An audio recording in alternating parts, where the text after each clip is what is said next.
At my father's new wedding, my name tag declared Housekeeper. His new wife sneered, "You're simply the staff here." Denied a seat, a plate, a place. My brother snickered, "Meals are for family." I stood firm, slipped off the family ring and declared, "Then I am not your family." Their arrogant grins vanished, but that was only the beginning. Imagine standing in a luxury ballroom, your heart aching as your own father toasts his new wife, while your name tag simply reads, Housekeeper. Then, your brother blocks you from the buffet, sneering, "Food is for family only." Would you just walk away quietly, or would you burn their entire empire to the ground? Because 3 months ago, that brutal humiliation at my father's wedding lit a fire in me. A fire that fueled the most calculated corporate takedown San Francisco had ever seen. While they were busy labeling me the help, I was secretly buying up 40% of their precious company through shell corporations. While they denied me a seat at the family table, I was preparing to take their seats in the boardroom. My name is Victoria Sterling.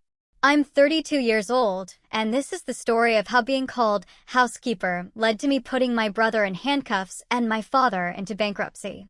Let me paint you a picture of the Sterling empire. Sterling Industries, $280 million in assets, 200 employees, and that gleaming 45-story tower in downtown San Francisco. My father, Richard Sterling, loved to remind everyone he built it from nothing. But I saw the cracks. While my brother, Alexander, slid right into the family business after graduating, I took a different path. I graduated Harvard MBA with distinction in 2016 and founded Nexus Advisory. By 2023, we were crushing it. $45 million in annual revenue, handling corporate restructuring for major tech companies. But to my father, it was just Victoria's little hobby. The first real punch to the gut came at Thanksgiving 2023. 23 family members, all gathered around my father's ridiculously grand mahogany table. Alexander, of course, was bragging about some $50 million acquisition. And then Richard raised his glass. "At least Alexander gives me grandchildren and real value to the Sterling name," he announced, his eyes sweeping over me. Some people contribute to legacy. Others just exist on the periphery. Pause, emotional intake of breath. The email from Alexander landed 2 days later, CCing my father and Cassandra. "Stop pretending your little consulting firm matters," it sneered. "You're embarrassing yourself trying to compete with real corporate work. Maybe focus on finding a husband instead." What they didn't know. I'd already bought 8% of Sterling Industries through my first shell company, Evergreen Holdings LLC. Straight from a disgruntled board member my father had pushed out, Eleanor Blackwood. She was more than happy to sell to an anonymous investor who shared her vision for corporate accountability. My little hobby business was already buying chunks of their empire. Funny, isn't it? 6 months earlier, I'd tried to propose a joint venture that would save Sterling Industries $30 million. He'd actually laughed, shuffling my presentation right into his trash bin without even opening it. Why would he listen to his disappointment of a daughter? The second blow came completely by accident in January 2024.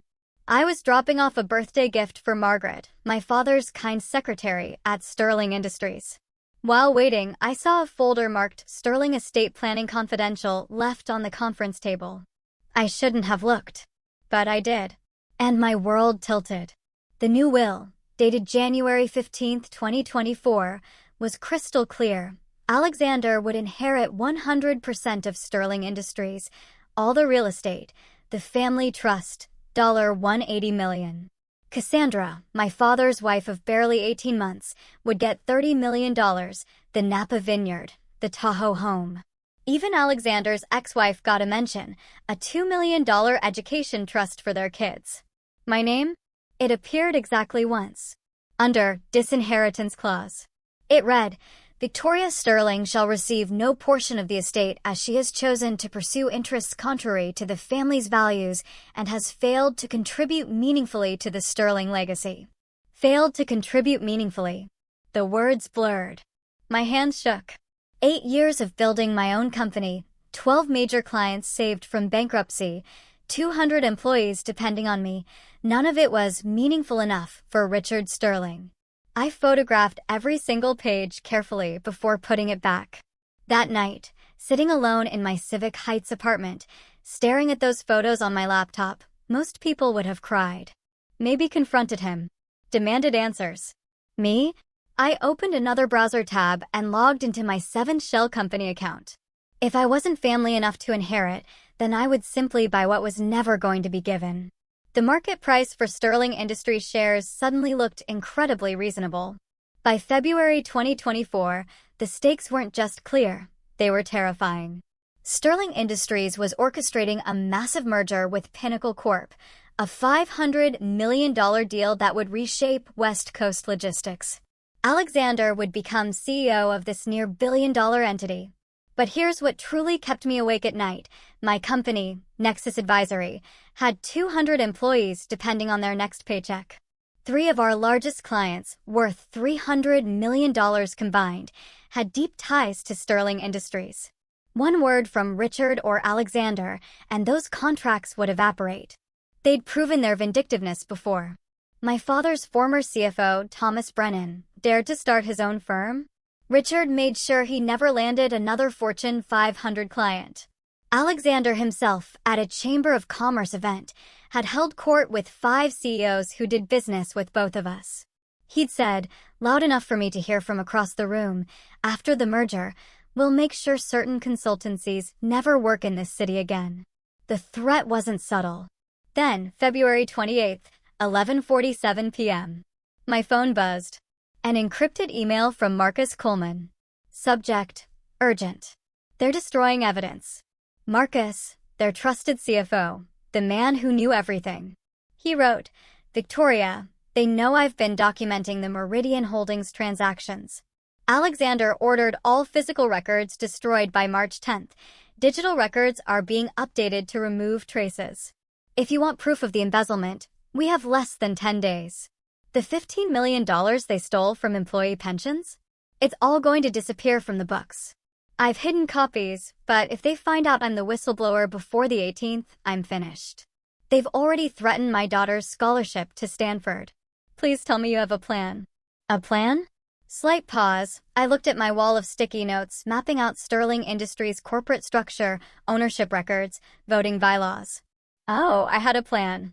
But it would cost me everything if it failed. March in San Francisco meant 3 things for the Sterling family.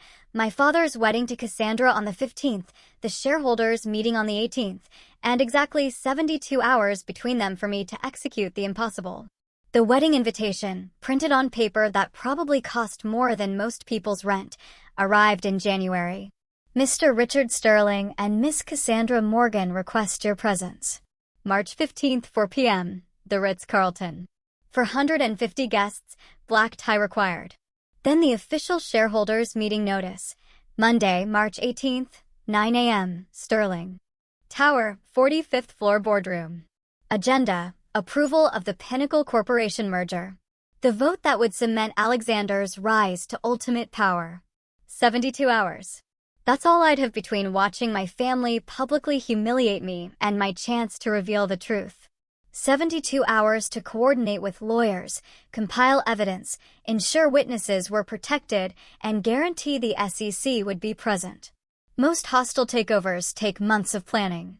I'd have a weekend. My phone vibrated.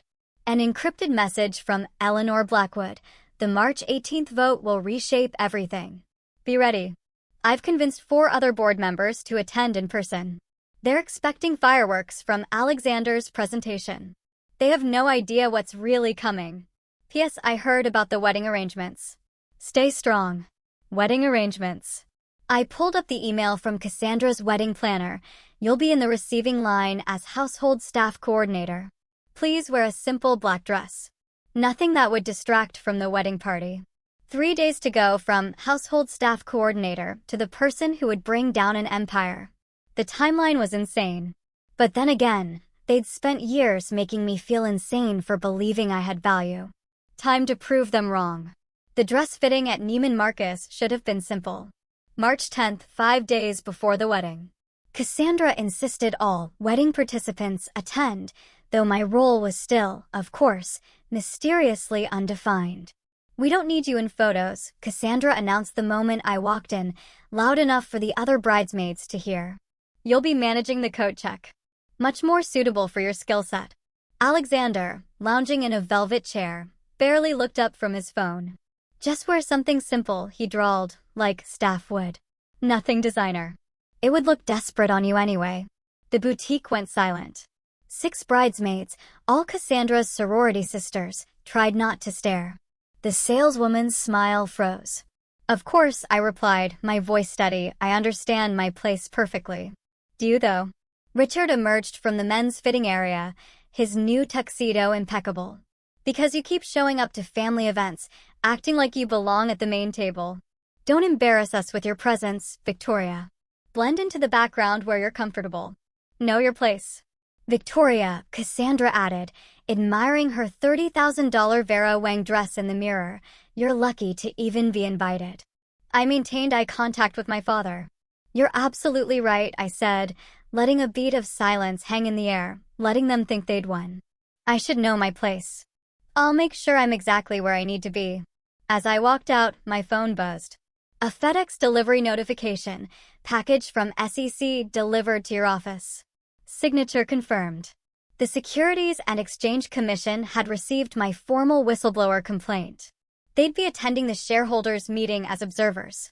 Alexander and Richard were so busy putting me in my place, they hadn't noticed I was about to flip their entire board. March 12th, 3 days before the wedding. My Pacific Heights apartment had transformed into a war room. 7 laptop screens blazed, displaying the corporate structures of my shell companies: Evergreen Holdings, Cascade Ventures, Marina Bay Investments, Golden Gate Capital, Presidio Partners, Sunset Holdings, Bridge Trust. Together, they now controlled 40% of Sterling Industries. "The Sterling family's meeting votes are about to get very interesting," my lawyer, Jennifer Walsh, remarked, reviewing the share certificates. "You've spent 5 years and $47 million acquiring these positions. They never saw it coming because you bought from disgruntled employees, ex-board members, and even Richard's former mistresses, people he'd burned, who were only too happy to sell to anonymous buyers. The centerpiece of our evidence sat in a locked briefcase, a USB drive from Marcus Coleman containing 3 years of forensic accounting. $15 million siphoned from employee pension funds through Meridian Holdings, a shell company Alexander thought was untraceable. Wire transfers. Canceled checks. Even recorded phone conversations where Alexander bragged about his creative accounting. Deloitte's forensic team has verified everything, Jennifer confirmed. 3 independent auditors, all willing to testify. The evidence is ironclad. I pulled up the email chain from Eleanor Blackwood, dating back to 2019. She'd been my silent mentor, guiding my share purchases, ensuring I stayed hidden until the perfect moment. "I've been waiting 5 years for someone brave enough to expose them," her latest message read. "Your father destroyed my husband's company in 2018. Watching his empire crumble from the inside will be poetic justice." My phone rang. Marcus Coleman panicked. "Alexander's asking questions about who's been buying shares. He knows something's wrong but can't figure out what. He's hired investigators." "Let him investigate," I replied, staring at my reflection in the window. 5 years of planning. 40 million invested. Careers and lives at stake. In 6 days, none of his questions would matter. If you've ever been underestimated by your own family, then let me tell you about the wedding day that changed everything. Eleanor Blackwood was the kind of woman who could destroy you with a smile. 15% shareholder of Sterling Industries, widow of Richard's former business partner, and the only person who'd ever made my father visibly nervous.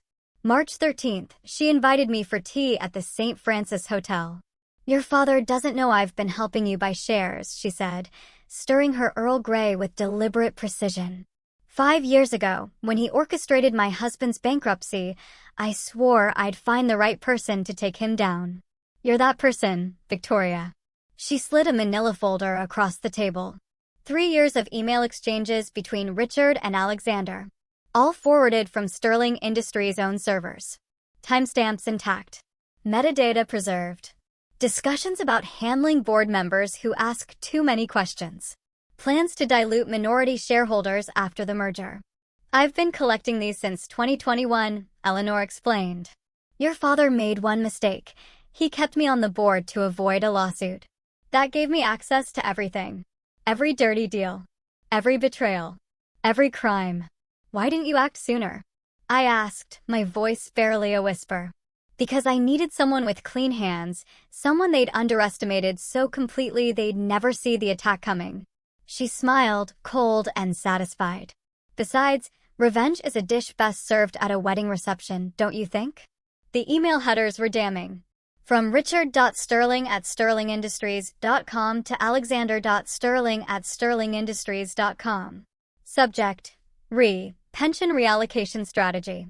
Date stamps from the company's own exchange server. Impossible to fake. Monday morning, Eleanor said, standing to leave. When you walk into that boardroom, you won't be alone. I've spent 3 years turning board members against them. They just don't know it yet. Marcus Coleman looked like he hadn't slept in weeks. We met at a deserted parking garage in Soma, March 14th, the night before the wedding. He handed me a locked briefcase, his hands shaking. 2,000 pages, he whispered, glancing around nervously. 3 years of Alexander's fraud, documented in excruciating detail. Cancelled checks. With his signature transferring pension funds to Meridian Holdings. Wire transfers totaling $15 million. Even video recordings from security cameras showing him accessing the pension accounts after hours. I opened the briefcase. The evidence was overwhelming. Each document notarized, backed up in 5 locations, 2 safety deposit boxes, 3 cloud servers. The crown jewel? A recorded Zoom call from December 2023 where Alexander explicitly told his personal banker to make the pension money disappear into Meridian before the audit. These documents have been notarized and backed up, Marcus confirmed. My lawyer has copies. The FBI has been notified but agreed to wait until after Monday's meeting to act. Alexander is still investigating who's been buying shares, he said, his voice dropping. He has no idea about this. A text interrupted us, from Alexander. Strange market activity in our shares. Someone's been accumulating. Find out who. Marcus went pale. He's getting paranoid. Yesterday, he asked why I'd been staying late so often in 2023. After Monday, his paranoia won't matter, I assured him. Your daughter's Stanford scholarship? Eleanor Blackwood personally guaranteed it. Full ride. He managed a weak smile. You know the ironic part, he said. Alexander taught me everything about forensic accounting. He created his own destroyer. I locked the briefcase. $15 million stolen from hardworking employees' retirements. Monday morning, Alexander would discover that every single transaction had been meticulously documented by the very person he'd trained to hide them. These documents will be projected on a 100-inch screen in front of the entire board, I promised Marcus. His victims will get justice. March 15, 2024. The Ritz-Carlton San Francisco gleamed under perfect spring sunshine. 450 guests in designer clothes streamed through the lobby. CEOs, senators, federal judges, the entire West Coast elite, gathered to celebrate Richard Sterling's second chance at happiness. My name tag was waiting at the registration table. In elegant calligraphy, Victoria, housekeeper. Not Victoria Sterling. Not daughter of the groom. Just Victoria, housekeeper. The wedding coordinator, a nervous woman named Patricia, couldn't meet my eyes. Mrs. Morgan Sterling specifically requested this arrangement. You're to stand by the service entrance during the ceremony. No assigned seating for the reception. The ceremony space held 450 gilt chairs, facing an altar drowning in white orchids. Every chair had a name card, except for the corner where I was directed to stand.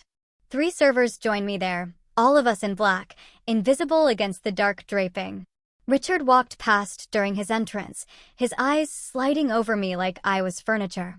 Cassandra followed in her $30,000 dress, pausing just long enough to stage whisper to her maid of honor, staff should stay in the service area. We don't want any confusion about who belongs here. The CEO of TerraLink Corporation stood 3 feet away. The federal judge who'd overseen Sterling Industries' biggest lawsuit sat in the front row. The publisher of the San Francisco Chronicle took photos. All of them witnessed Cassandra's pronouncement.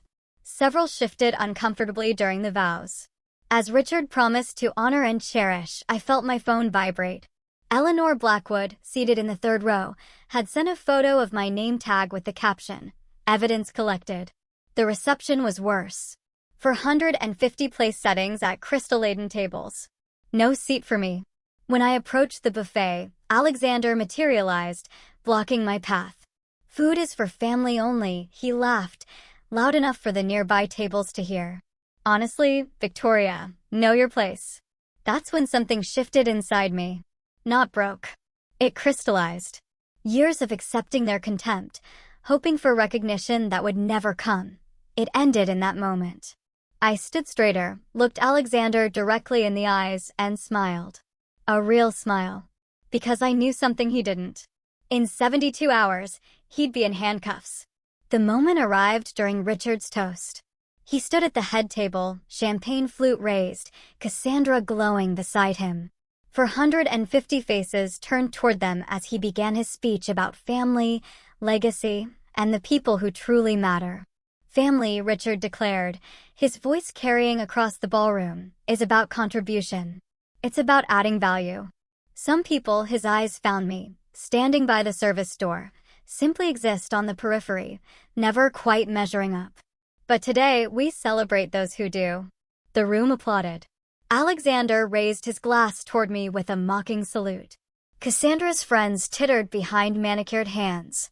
I walked forward, every step deliberate, crossing the entire ballroom. Conversations died. Forks stopped moving. Richard's smile faltered as I approached the head table. I reached up and removed the family ring. My grandmother's ring, the one she'd given me before she died, the last person in the family who'd believed in me. I set it on the table in front of Richard with a soft clink. "Family," I said, my voice carrying with the same clarity as his toast. "If I'm just staff, then you're just another company to take over." Richard's face went white. Alexander started to stand, but I was already walking away. 450 members of San Francisco's elite watched me leave through the main entrance, not the service door. The whisper started before I even reached the lobby. In the parking lot, I pulled out my phone and typed 5 words to Jennifer Walsh, "Execute Project Revelation. Full acceleration." Her response was immediate, "Understood." SEC notified. Deloitte's team activated. Board members confirmed for Monday. All systems go. I sat in my Tesla, looking back at the glowing ballroom windows. They were probably laughing about my dramatic exit, turning it into another story about unstable Victoria. Let them laugh. They had exactly 71 hours and 23 minutes left of their empire.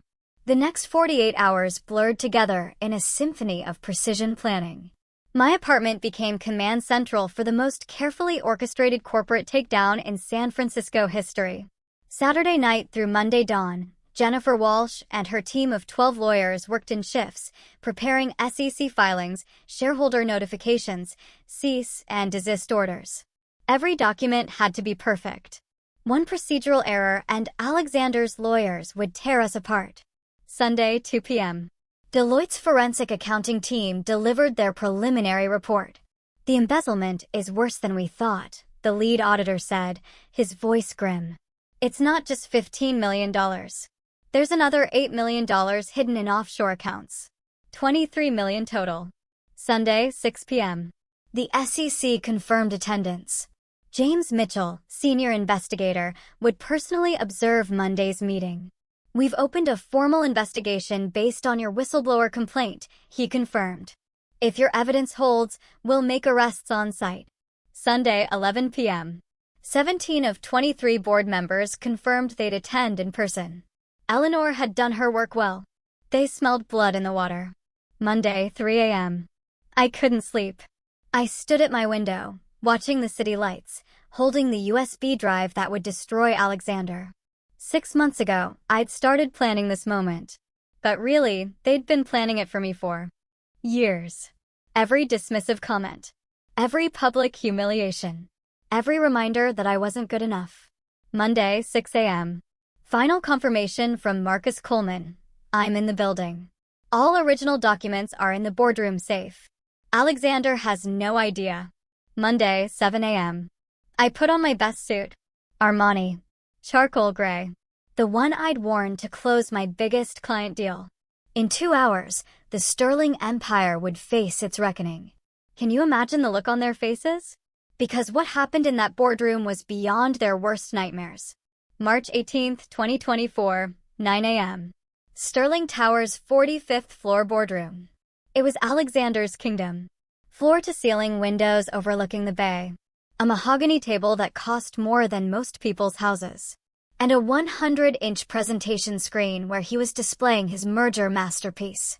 The Pinnacle acquisition will position us as the dominant force in West Coast logistics, Alexander proclaimed to the assembled board. 23 board members, 5 executive VPs, a handful of assistants filled the room. Within 18 months, we'll control. The double doors opened. I walked in, flanked by 5 lawyers from Walsh and Associates, each carrying briefcases that might as well have been loaded weapons. The room fell silent. Alexander's laser pointer dropped from his hand, clattering on the marble floor. What the hell are you doing here? Richard stood up, his face already reddening. This is a closed session. Security. I'm here as the designated representative of 40% of Sterling Industries shareholders, I announced, Jennifer Walsh stepping forward with the documentation. According to Section 7.3 of your corporate bylaws, any shareholder group controlling more than 25% can demand immediate board attention. The 100-inch screen behind Alexander changed. My legal team had taken control of the presentation system. Suddenly, the ownership structure of Sterling Industries filled the screen. 7 shell companies, all leading back to one name, Victoria Sterling. That's impossible. Alexander stammered. You don't have. Evergreen Holdings, 8%. Cascade Ventures, 7%. Marina Bay Investments, 6%. Should I continue? I moved to the center of the room, my heels clicking against the marble with metronomic precision. 40% total ownership. Accumulated over 5 years from shareholders who were tired of the Sterling family's mismanagement.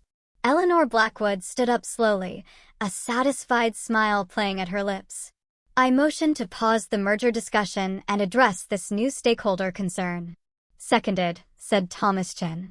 Then Thomas Whitman. Another board member Eleanor had turned. Richard couldn't speak. He stood there, mouth opening and closing like a landed fish, as his empire's control structure crumbled on the screen for everyone to see. But the best part? I wasn't done. Not even close.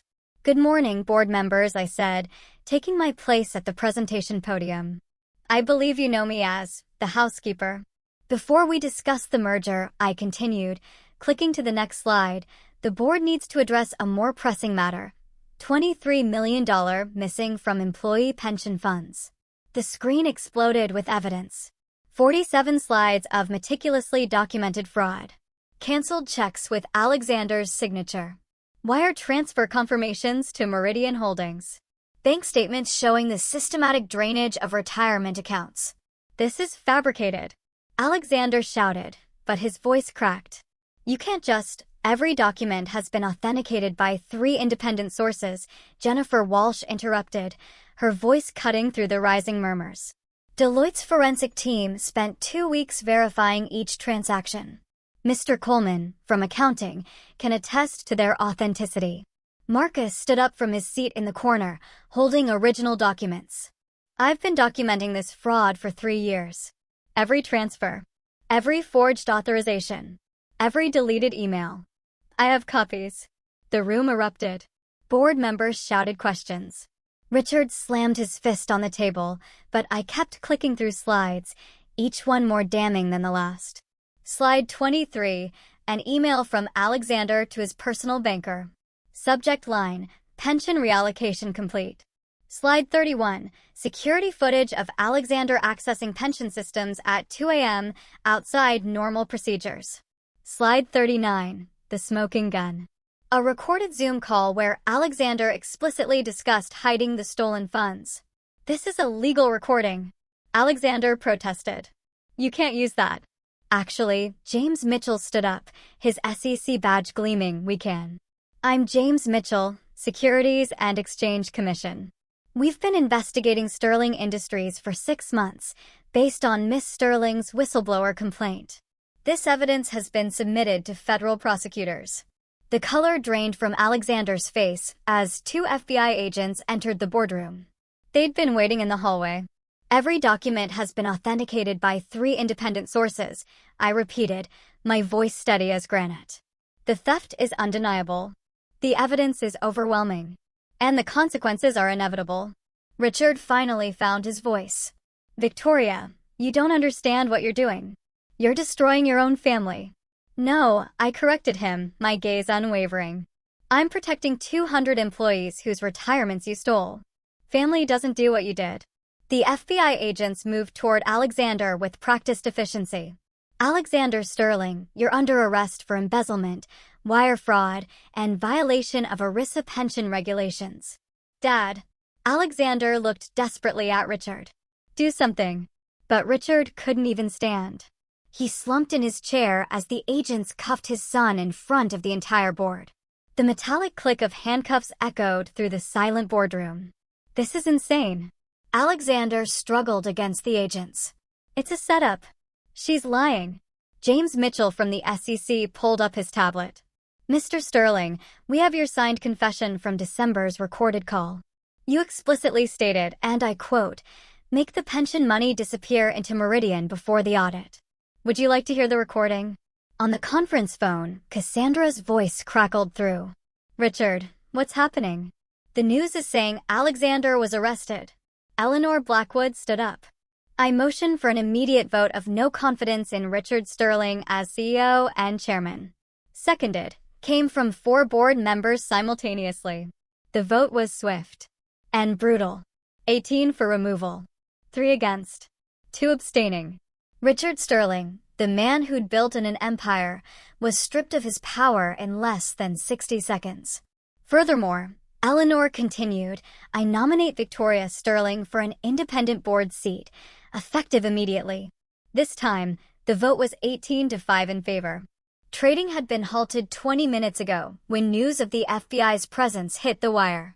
Sterling Industries stock was in freefall. The merger with Pinnacle was dead. Everything Richard and Alexander had worked toward for the past year evaporated in the span of a single morning. The housekeeper motion passes, Eleanor announced with undisguised satisfaction. Meeting adjourned. As the FBI led Alexander out, he turned back one last time. You destroyed us. Your own family. No, I replied, gathering my papers with steady hands. You destroyed yourselves. I just made sure everyone could see it. Richard remained frozen in his chair as board members filed out, most avoiding eye contact with him. His empire, his legacy, his carefully crafted reputation. All of it lay in ruins around him. The housekeeper had cleaned house. The legal dominoes fell fast and hard. Within 3 hours of Alexander's arrest, federal prosecutors unsealed a 47-count indictment, securities fraud, embezzlement, money laundering, conspiracy, violation of pension protection laws. Each charge carrying potential decades in prison. Alexander Sterling faces a minimum of 15 years if convicted on even half these counts, the lead prosecutor announced at an impromptu press conference outside Sterling Tower. This represents one of the largest pension fraud cases in California history. Sterling Industries faced its own reckoning. The SEC imposed an immediate $75 million fine for failure to maintain proper oversight. The Department of Labor launched a separate investigation. 3 class action lawsuits were filed before markets closed, seeking damages exceeding $200 million. But I wasn't interested in revenge theater. That afternoon, I sat with Jennifer Walsh and Sterling Industries' interim CEO to structure the solution. Every penny stolen from the pension fund will be restored, I stated. Full restitution plus interest, paid from the company reserves and Alexander's frozen assets. That's nearly $30 million with penalties and interest, the interim CEO protested. Then Sterling Industries better find it, I replied, my voice firm. Those employees worked their entire careers for that money. Richard, stripped of his titles, but still a shareholder, had to watch as his personal assets were frozen pending investigation. The Nob Hill Mansion, the yacht, the art collection, all potentially subject to seizure if he was found complicit. By 5 p.m., the pension fund had received its first emergency restoration payment of $10 million. The remaining amount would be paid within 90 days, supervised by federal monitors. Justice isn't revenge, it's accountability, I told the employee committee that had gathered in the lobby. Your retirements are safe. That's all that really mattered. Marcus Coleman pulled me aside afterward. They offered me chief financial officer, he said, still stunned. The board wants someone they can trust. You've earned it, I replied. He nodded, then asked quietly, what about you? You could be CEO. The board would support it. No, I said firmly. I don't want their empire. I just wanted my dignity back. The personal aftermath was swift and merciless. Cassandra filed for divorce within 48 hours, but her prenuptial agreement was ironclad. She'd get nothing from frozen assets. The wedding that had cost $500,000 became the most expensive humiliation in San Francisco's social history. I didn't know about any fraud, she told reporters outside her lawyer's office, designer sunglasses failing to hide her puffy eyes. I'm a victim, too. But the prenup Richard had insisted on, to protect the family wealth, now protected him from her. She'd receive only what she'd brought to the marriage, debt from her failed modeling agency and a reputation in tatters.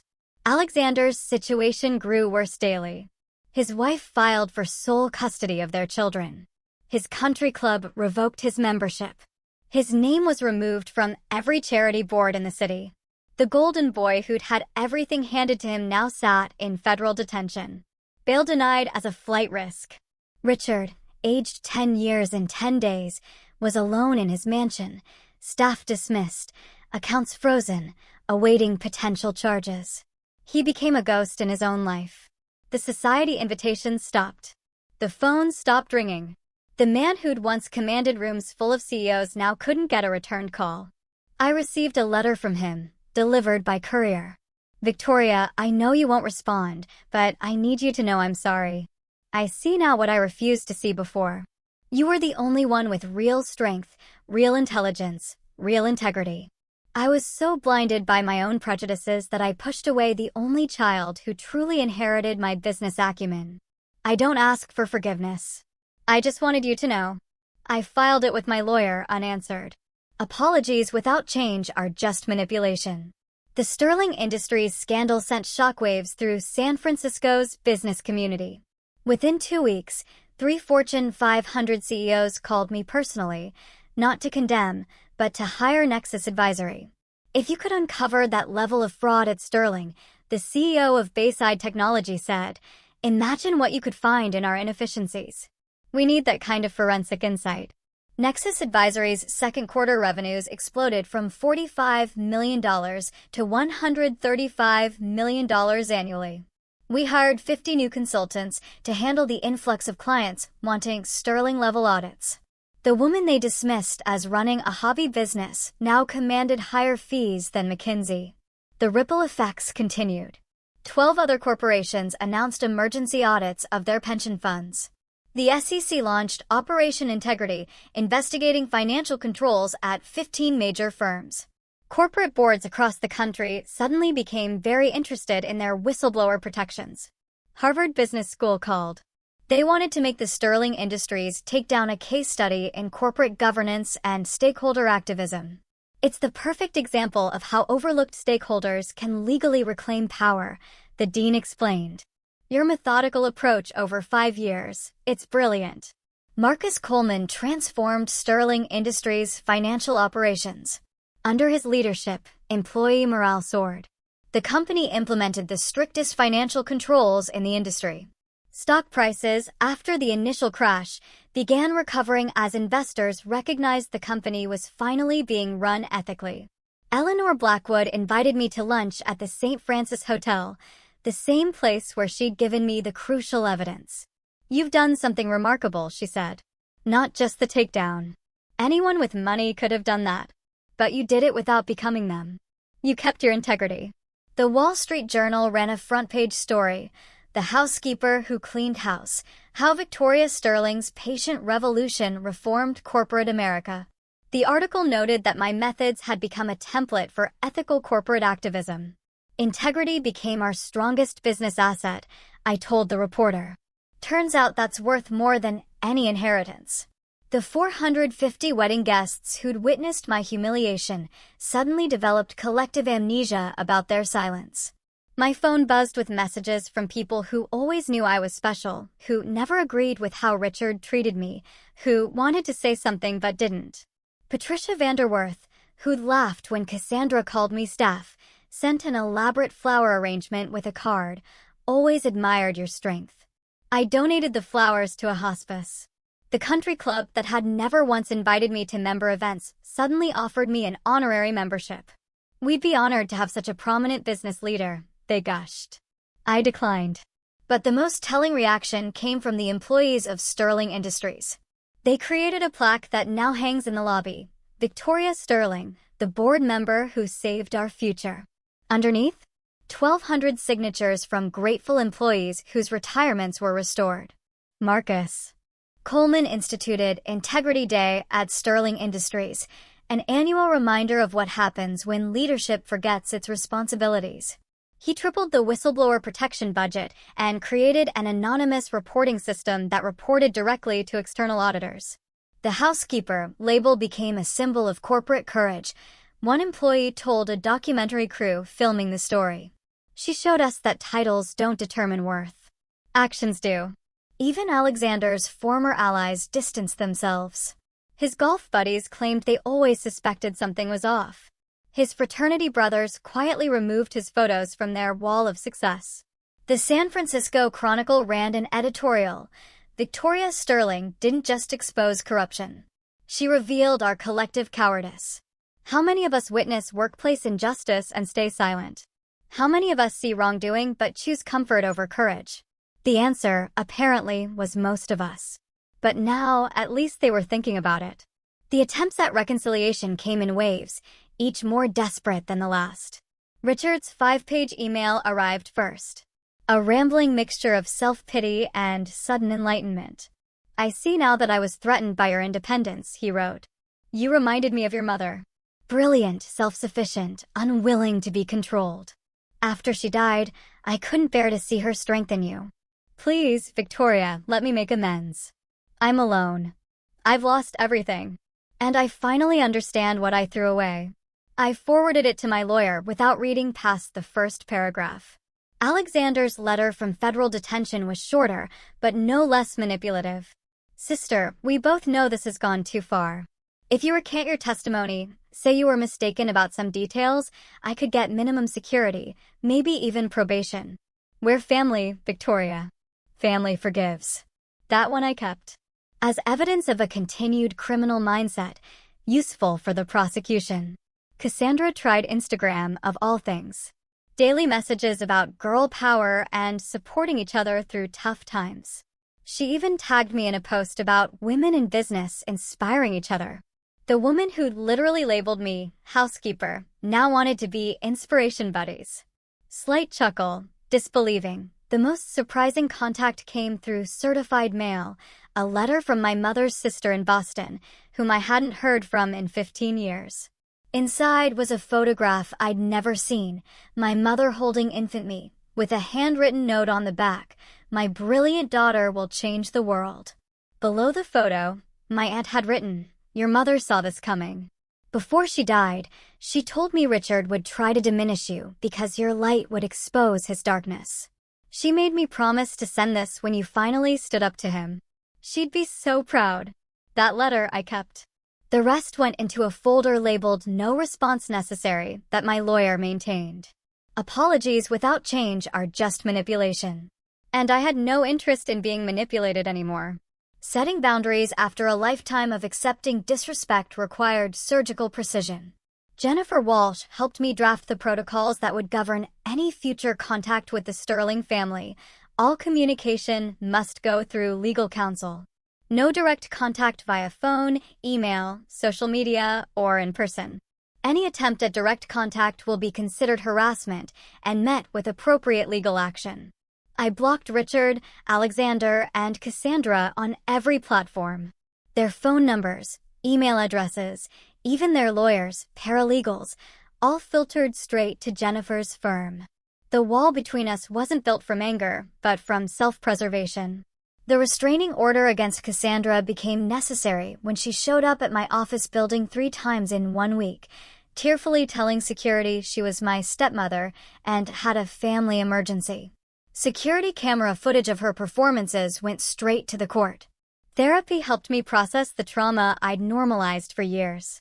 "You were all alone," my therapist said. It was the most basic form of self-care. I established new rules for my life. No meetings with anyone who'd witnessed my humiliation and stayed silent, unless it was strictly business. No friendly coffees to catch up with people who'd enabled the abuse. No obligation to forgive just because society expected it. Family isn't DNA, I told Dr. Martinez. It's respect, loyalty, and love. I've learned that chosen family, the people who saw my worth when I couldn't, matter more than blood relations who tried to break me. The boundaries extended to my company. Nexus Advisory would never work with Sterling Industries while any Sterling family member remained involved. We had standards now, and those standards included not enabling abusers, even reformed ones. Some called me cold. Others said I was unforgiving. But for the first time in my life, I felt safe, protected, valued. The boundaries weren't walls keeping others out. They were foundations keeping me stable. By September 2024, 6 months after the boardroom coup, Nexus Advisory's valuation hit $500 million. We announced our IPO with Goldman Sachs as lead underwriter. The hobby business that didn't matter was about to go public at a valuation that exceeded Sterling Industries' current market cap. I established the Sterling Foundation, deliberately using the name, with $50 million of my own money. Its mission: providing full-ride MBA scholarships for women who'd been told they weren't good enough. The first recipient? Marcus Coleman's daughter, who'd almost lost her Stanford spot due to Alexander's threats. My engagement to Davidson happened quietly. He'd been there through everything, never trying to fix or save me, just standing beside me as I saved myself. He proposed, not with fanfare, but with a simple question. My answer was yes. The chosen family I'd built became my real family. Eleanor Blackwood, my unofficial mentor. Marcus Coleman, the brother I should have had. Jennifer Walsh, the protector I'd needed. My employees at Nexus, who'd trusted me when I barely trusted myself. We gathered for Thanksgiving 2024 at my new Marin County home. Not a mansion, just a place filled with warmth and laughter. 23 people who'd earned their seats at my table through loyalty and love. Not blood or obligation. Success is the best revenge, I toasted, looking at the faces of people who actually cared about me, but peace is the ultimate victory. David raised his glass. To Victoria, who showed us that sometimes the best way to clean house is to build a better one. The laughter that followed was real, unmarred by hidden contempt or conditional acceptance. This was what family was supposed to feel like. Looking back now, 3 months after that wedding where they labeled me housekeeper, I don't feel anger anymore. Just clarity. I spent 32 years trying to earn love that was never available. Respect that was conditionally withheld. A place at a table that was always just out of reach. The sterling silver spoon I was supposedly born with turned out to be stainless steel. Functional, but never quite good enough for the sterling standard. But here's what Richard and Alexander never understood. Stainless steel doesn't tarnish. It doesn't need constant polishing to maintain its value. It's strong, practical, and resilient. Just like the daughter and sister they threw away. The empire they built on ego and embezzlement crumbled in a single morning. The legacy they killed themselves protecting evaporated the moment handcuffs clicked. The family name they valued above actual family became synonymous with corporate fraud. Meanwhile, I built something real. A company based on integrity. Relationships rooted in respect. A life where my worth isn't determined by those who refuse to see it. Your worth isn't determined by those who refuse to see it. I tell this to every scholarship recipient, every young woman who comes to me with stories of being overlooked, undervalued, dismissed. Your worth exists whether they acknowledge it or not. The family ring I returned to Richard that day? He tried to send it back through his lawyer, claiming it was rightfully mine as the eldest daughter. I had it auctioned for charity. It raised $30,000 for a women's shelter. That ring had been in the Sterling family for 4 generations, but it took leaving the family to finally do some good. I'm Victoria Sterling. I'm the housekeeper who cleaned house. And I've never been more proud of my name. Not because of who gave it to me, but because of what I made it mean. I want to hear from you. Have you ever been underestimated, dismissed, or told you don't belong? What was your breaking point? Or how did you find your own strength? Share your story in the comments below. I read every single one, and I'd love to know what you think.